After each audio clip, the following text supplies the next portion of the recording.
So just because you search somebody's residence or vehicle or other property doesn't necessarily mean that that person is your suspect in the crime. It simply means that that place is likely to have evidence related to the crime. The FBI just flipped the entire case on its head. For weeks, fans and media painted D4D as the monster behind Celeste Rivas's tragic death. But after raiding his Hollywood Hills home and now his car, the truth is out. The evidence proves he isn't the killer. So who really did it? And why was he being set up in the first place? Tonight, we break down every shocking twist in the investigation. September 8th, 2025. A quiet Monday morning in the Hollywood Hills turns into a nightmare. Workers complain of a foul stench coming from a black Tesla Model 3 parked on the street. The car has Texas plates, and when authorities run the registration, one name jumps out: David Anthony Burke, better known to the world as D4vd. When the vehicle is finally towed and opened, investigators make a chilling discovery. Inside the trunk are the decomposed remains of a teenage girl. The body is in such bad shape it takes the coroner over a week to confirm her identity. The only clue, a small tattoo on her finger. News spreads instantly. D4vd's name is tied to the vehicle, and for the public, that's all it takes.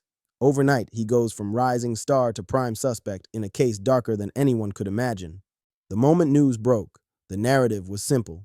D4vd's car, D4vd's responsibility.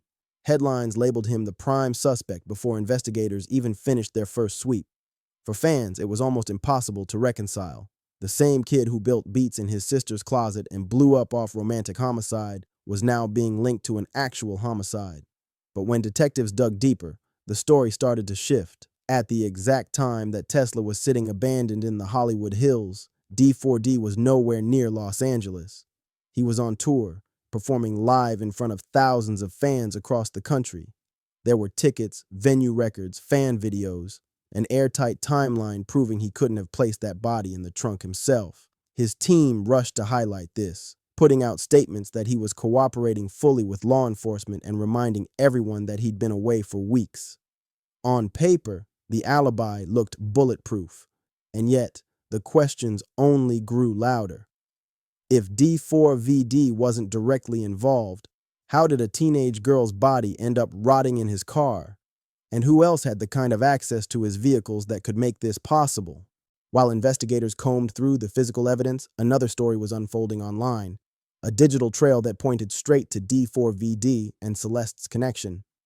Archived Discord messages revealed their conversations going back as far as 2021. What began on Roblox, a kid-friendly game, soon shifted to private chats on Discord, classic grooming behavior. Screenshots showed an escalating pattern that raised serious red flags. But the most disturbing detail was something they shared permanently. Both D4vd and Celeste had identical tattoos, tiny initials etched on their index fingers. Investigators believed it wasn't coincidence, but a symbol of a secret bond. Then came the photos and videos, grainy clips from backstage at shows, live streams where their voices overlapped, even leaked iCloud images that suggested they were together in private settings throughout 2023 and 2024. And just when it couldn't get darker, an unreleased demo surfaced, a song simply titled Celeste. The lyrics: obsessive, unsettling, and way too specific to be ignored.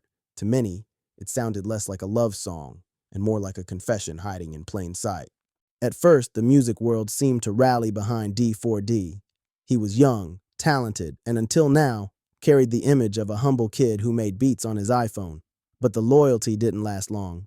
Within days of the Tesla discovery, brands began cutting ties. Crocs pulled campaigns. Hollister wiped his image from their promotions. These were million-dollar partnerships gone in an instant. Then came the hammer blow. Interscope, his own label, froze every marketing push. Tour dates that had already sold out were suddenly canceled. Tens of thousands of fans left stranded, and millions in revenue disappeared overnight. Collaborators who once bragged about working with him started scrubbing tracks, removing features, and distancing themselves as fast as possible. It was as if the entire industry decided to erase him before the courts even had a chance to act. For many, this signaled one thing: insiders knew more than the public did. And if the people closest to his career were running for cover, what did they know about the truth behind Celeste's death? September 17th, 2025. Just 9 days after the Tesla discovery, the FBI and LAPD moved in on a Hollywood Hills mansion, David's $4.1 million rental home. This wasn't a quiet knock at the door. Agents stormed the property with a full-scale raid, seizing computers, hard drives, and evidence bags stacked high. Forensic teams swept the house with luminol, searching for hidden bloodstains, DNA, anything that could tie Celeste's death to this location. What made the raid even more suspicious was geography. The Tesla that held Celeste's body, it had been dumped less than 100 feet away from this very house. That raised two chilling possibilities. Either someone was sloppy and reckless, or they wanted investigators to connect the dots straight to D4vd. Neighbors reported constant traffic in and out of the mansion. Friends, associates, crew members. Any one of them could have had access. Suddenly, the picture grew larger than just one man. It became about an entire circle of people who might have known more than they ever admitted. For weeks, the headlines painted David as a killer. Every detail, the abandoned Tesla, the proximity to his Hollywood Hills home, even the tattoos, seemed to point directly at him. But when the FBI finished its analysis, the results flipped the entire case upside down. Forensic teams revealed there was no trace of Celeste's blood inside David's home. Luminol testing, DNA swabs, microscopic fiber checks, nothing tied the crime scene back to him. And while her body had been left inside his Tesla, the evidence proved it wasn't David who put it there. The timing of decomposition, fingerprints, and trace material all pointed elsewhere. Digital forensics added another twist. Investigators confirmed that multiple people in David's circle, his manager, his bodyguard, even close friends, had routine access to his cars and property. That meant anyone in his orbit could have planted Celeste's body, using his fame as a shield while drawing suspicion directly onto him. The FBI's findings cleared David of direct involvement in the murder, but that didn't make him safe. It made him the centerpiece of a disturbing new theory that he had been deliberately set up. Someone close enough to know his schedule, his tour dates, and his access points had weaponized his own car against him. And while the FBI may have pulled David out of the suspect's seat, their announcement only raised more haunting questions. If he didn't kill Celeste, then who did? And why go to such lengths to frame him? If David didn't kill Celeste, the obvious question becomes, who did? And that's where things get even darker. Investigators quickly shifted their attention toward David's inner circle.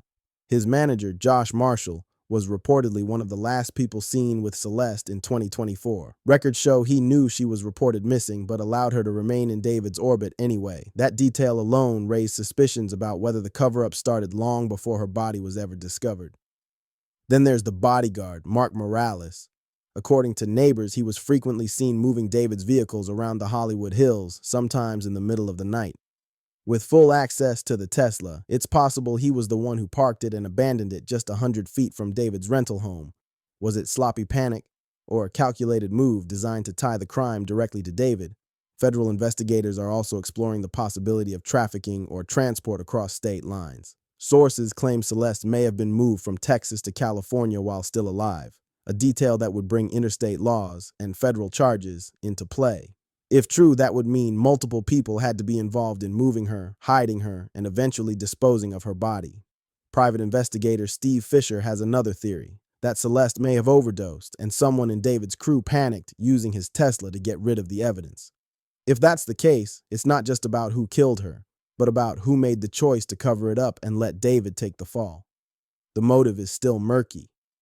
Was it greed? Fear? Industry secrets? Or something more sinister involving people who wanted to control David's career by holding this over him? One thing is certain. The closer investigators look, the clearer it becomes that David might not be the villain of this story. He may have been the target.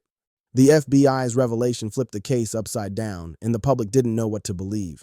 For weeks, David had been branded as a monster. The internet already convicted him before the courts ever had a chance.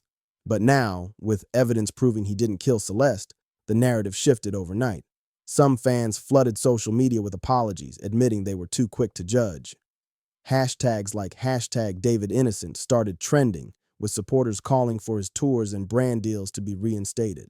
Others pointed out how devastating it is to watch someone's career get destroyed in real time by assumptions and half-truths. But not everyone was convinced. A darker corner of the internet doubled down, saying the FBI was protecting him because of his fame. Posts circulated claiming the tattoos, the Discord messages, and the leaked song Celeste were undeniable proof of guilt, evidence of an inappropriate relationship, even if he wasn't the one who put her in that car.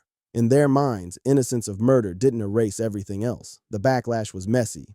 On TikTok, edits of David crying on stage were spliced with screenshots of Celeste's missing poster. On Twitter, threads debated whether he was framed by jealous industry figures or whether the FBI's announcement was a distraction from something bigger. And on Reddit, entire communities dissected every lyric, every photo, and every timeline like amateur detectives. Meanwhile, the victim's family was caught in the middle. Community vigils demanded justice for Celeste, but some mourners openly questioned why the spotlight had shifted back to David instead of focusing on finding the real killer. The case became bigger than David, bigger than the music. It became a reflection of how fast the internet can destroy a reputation and how hard it is to rebuild once the damage is done, even when the FBI says you didn't pull the trigger. While the internet obsessed over David's innocence, Celeste's family was focused on something else entirely: justice. In Lake Elsinore, her hometown, hundreds of people gathered for candlelight vigils. Neighbors, classmates, and relatives came together to honor the 15-year-old whose life was cut short before it even began. Her mother, holding back tears, demanded answers, not just from investigators, but from the entire industry that had allowed her daughter to vanish into David's world without protection. The pain didn't stop there. Celeste's brother, already devastated by her death, became the target of online harassment. Self-proclaimed internet detectives filled his inbox with questions, theories, and even accusations, turning a grieving teenager into another victim of this viral storm. The family pleaded with the public to keep the focus on Celeste, not just on David's reputation or the FBI's bombshell update. For them, the story wasn't about a pop star being cleared. It was about a daughter, a sister, a child who never got the chance to grow up. Their fight was, and still is, a reminder that behind every headline, every live stream breakdown, every TikTok theory, there's a family mourning someone who should still be here today.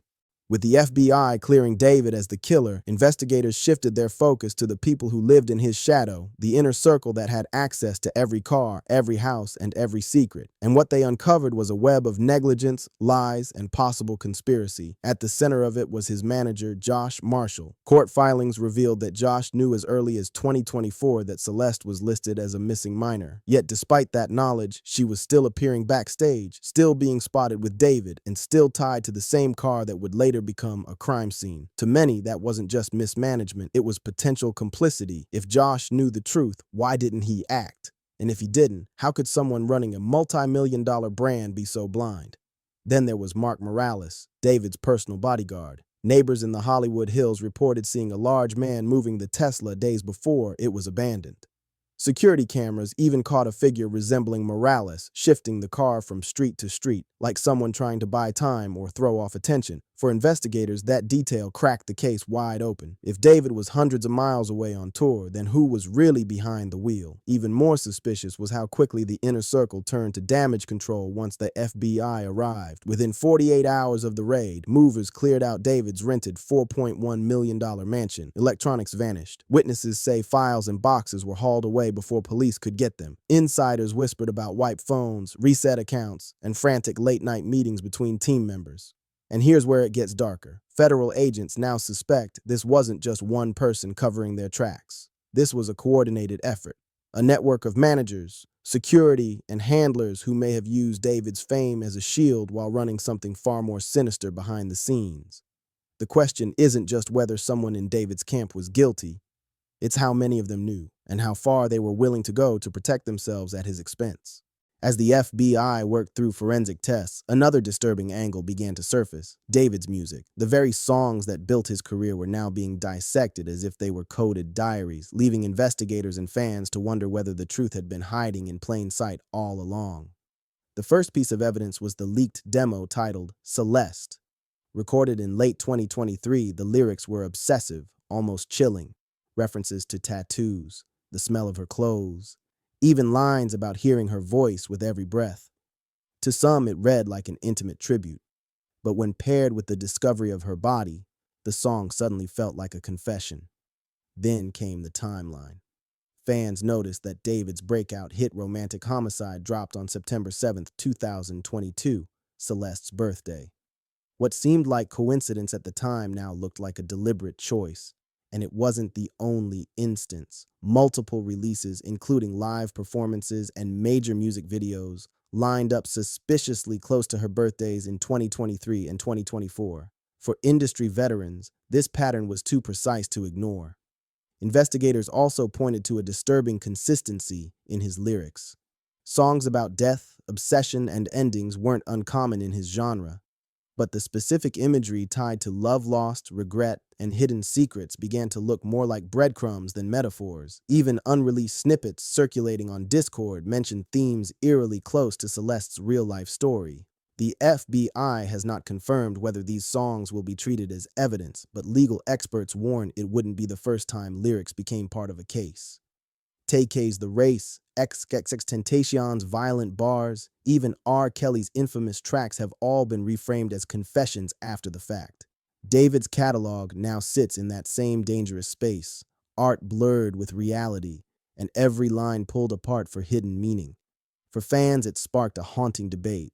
Were these just emotional metaphors from a young artist? Or was David, willingly or not, documenting a relationship that ended in tragedy?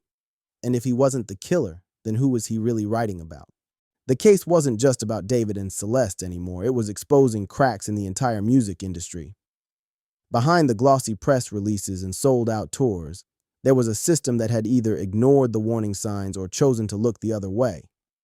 David wasn't operating in a vacuum. He had managers, handlers, promoters, and label executives who all had a stake in his career.